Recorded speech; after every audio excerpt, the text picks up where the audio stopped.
Welcome to my channel kitchen queen. आज आसतु बनैबा fish Kaliyar recipe. ये कड़ाई बसैकी गरम कर नहीं एबे हम एथरे किछि सोरिष तेल ऐड करबा।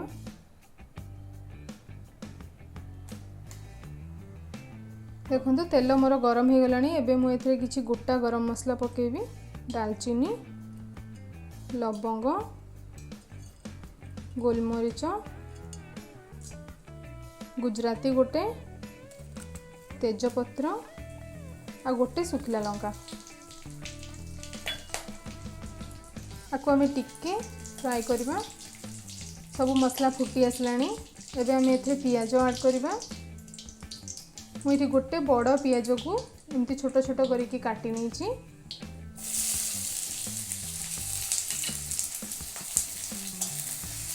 एबे आम टिके पियाज फ्राए करबा। देखो पियाज मोर ए भाजी ही आसलानी। एथे आम किसी मसला ऐड करबा। तेबे मुझे फाले पियाज, 4-5 कला रसुण आ 1 इंच अदा को एमती फाइन पेस्ट बनै नहीं। एबे ये मसला को ऐड करदबा। आपको गोटे मिनिट भली टिके भाजीबा जमती अदा रसुण स्मेल पलै जिवो। देखो अदा रसुण रो स्मेल आमर पलैलानी। एबे हम एथरे किछि गुंड मसला ऐड करबा। प्रथमे आम हळदी दे दबा, लाल मिर्च पाउडर,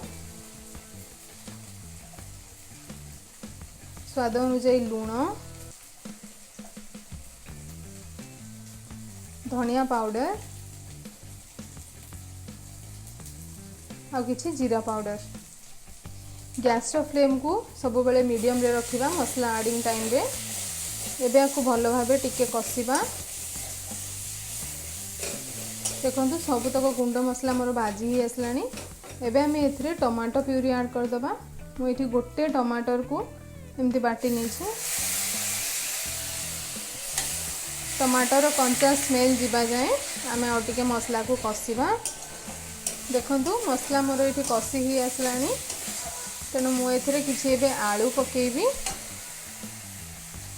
मुझे आलू को टिके भाजी नहीं थी आगुरी। आपन चाहिए आलू स्किप करि परिबे। ये आलू को टिके पकेगी मुझे कषिदेवी। देखंतु आलू मोर टिके कषि ही आसलानी। एबे आम एथरे पानी दे दबा। देखो पानी देकी मुझे झोलटा को मिसई देछि। एबे टिके झोल फुटिया पे तब टिके घोड़े दबा।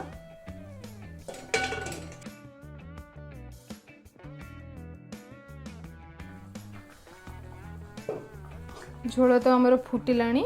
एबे हम एथरे माछ पके नबा। मुझे माछ भाजी के रखी थी सब पके नेबे।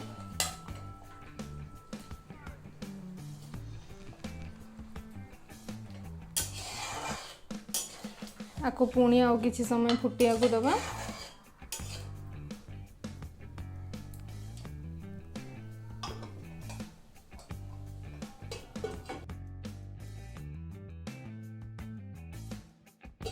एबे आपको आमे काढ़ी की देखिबा। बहुत बढ़िया बास्ना आछि। तरकारी मध्य पूरा हमर हेई गलानी। यदि आपण आ झोल रखिया को चाहउचंती बा कम करिया को चाहउचंती देन आउ टिके फुटेई पारिबे। एबे मु एथरे किछि धनिया, एबे गैस रो फ्लेम को हमें ऑफ कर दबा और किछि धनिया पत्र ऐड कर नबा।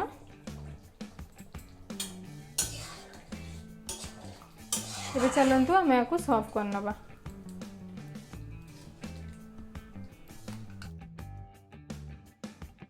देखंतु प्रस्तुत हो जाइछि फिश कालिया।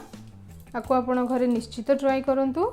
एटा बहुत ही इजी एवं बहुत ही टेस्टी, बहुत कम समय रे बनि परिबो।